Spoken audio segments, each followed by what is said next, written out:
What if the secret to a thriving relationship isn't about changing your partner at all? It's about changing yourself. In this episode, Mel and Chris Robbins share the relationship advice no one ever told you, but absolutely needs to be heard. Welcome back to Podbrave. In today's episode, we dive into the latest podcast from Mel Robbins with her husband Chris. From personal growth to family pressures and beyond, they're diving deep into what makes relationships work and what causes them to break. Whether you're currently in a relationship, just starting one, or navigating a tough breakup, there's wisdom here for you. Let's jump in. Here's a truth many don't want to hear: you can't change someone else.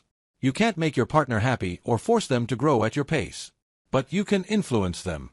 Mel and Chris, after 30 years together, have learned that the best thing you can do for your relationship is not to focus on what your partner isn't doing, but to invest in your own personal growth.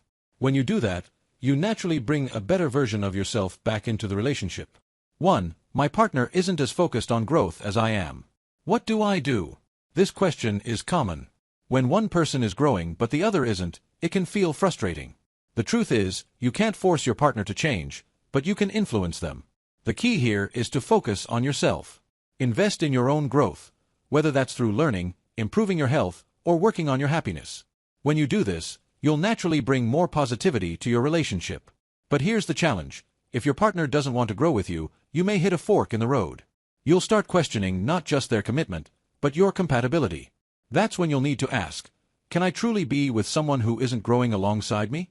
2. How do I handle resentment in my relationship? Resentment often stems from unmet expectations. It might be about effort in the relationship, financial contributions, or something as simple as not celebrating an important occasion. The fix: communication. Mel shares a story where she expected Chris to plan her birthday party, without telling him that's what she wanted. When he didn't, resentment built up.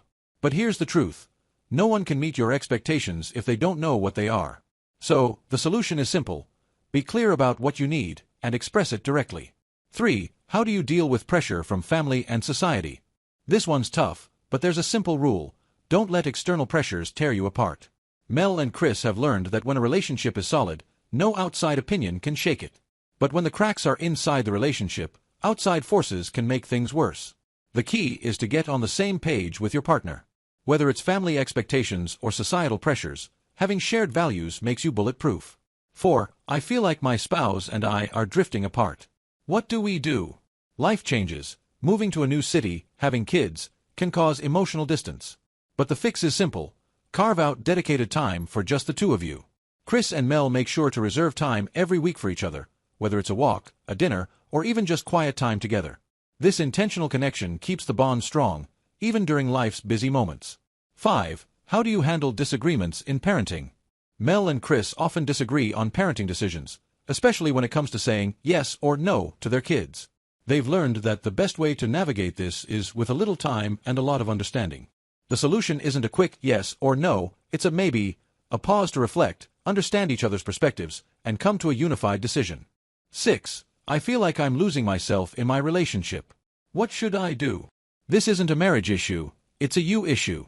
If you're feeling lost, it's time to refocus on your own needs. What makes you happy? What fuels you? By investing in your own well-being, you'll come back to the relationship as a stronger, more fulfilled partner. The most important thing you can do for your relationship is to focus on your own growth. When you're happier and healthier, you bring more to the table. But at some point, you'll have to ask yourself, is my partner evolving with me? If they're not, you may hit a fork in the road, where you'll have to decide whether you're still compatible. Thank you for watching. If this episode resonated with you, share it with your partner and start an important conversation. And don't forget to hit subscribe. It helps us keep bringing you valuable insights. See you in the next episode.